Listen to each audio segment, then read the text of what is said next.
last spring, as I revealed in AUDIO letters 45 and 46, the Russians began seizing control of the United States government. Key officials from President Jimmy Carter on down have been replaced by doubles, and these doubles are not human beings in spite of their appearance and behavior. They are artificial, robot-like living beings called organic robotoids. When I first revealed these things, I braced myself. I knew that many of my listeners would be unable to absorb them, but my reason for doing it was the one I stated then. Without knowing about the robotoids, events would become impossible to understand.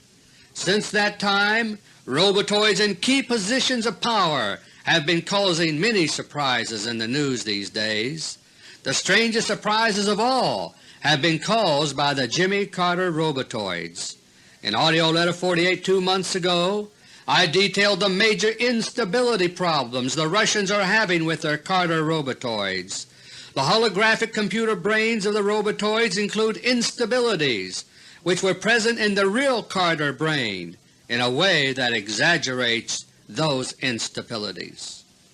As a result, ever so often a Carter robotoid does something so unpredictable that it is dangerous to the Russians. An example was the famous so-called killer rabbit incident of a few weeks ago. A Carter robotoid told the press in all seriousness that he and his family had been attacked by a swamp rabbit while fishing. Can you imagine? The Russians want to rid themselves of the nerve-wracking problem of the unstable Carter robotoids.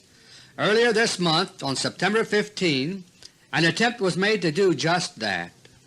The alleged President Carter was entered in a foot race of all things in the Catoctin Mountains near Camp David. It was a strenuous 6-mile course which included much uphill running. Carter robotoid number 14 was programmed to run at maximum speed and not to let up for any reason. The Russian strategy was simple. Runners who overexert themselves and who do not stop and rest when danger signs appear can do themselves serious harm. Sudden overheating, dehydration, and heart failure can take place abruptly in extreme cases. Robotoids, as I have explained in past tapes, embody a crude facsimile of human metabolism. Their hearts are relatively weak, and they live for only a few weeks or months depending on the stress problems. They have no self-preservation instinct, so Carter robotoid 14 was programmed to run like the wind. It was expected that suddenly, without warning, he would suffer complete heart failure, collapse, and die on the spot.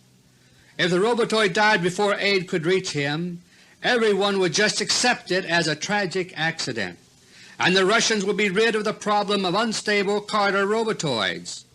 But the day of the race dawned cooler than had been expected by the planners. Carter robotoid 14 did collapse, but did not expire instantly.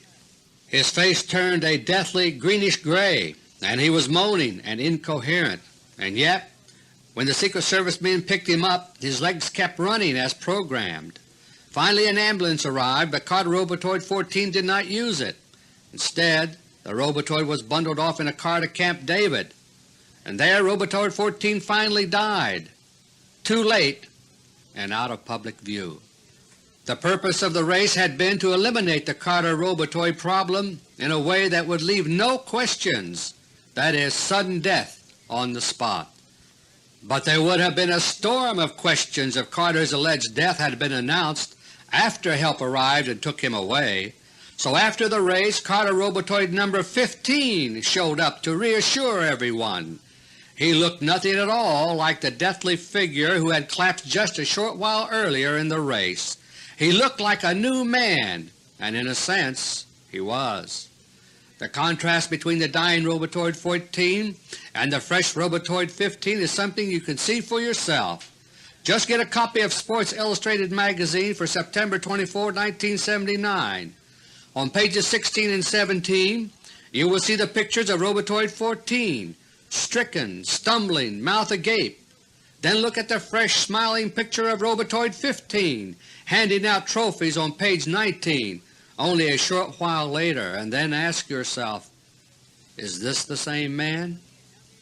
My friends, the Robotoids are one example of what you need to know to understand the secret war now going on. But there are other things you need to know too, because the war between Russia and her Bolshevik and Zionist enemies has many facets, and it is very ancient.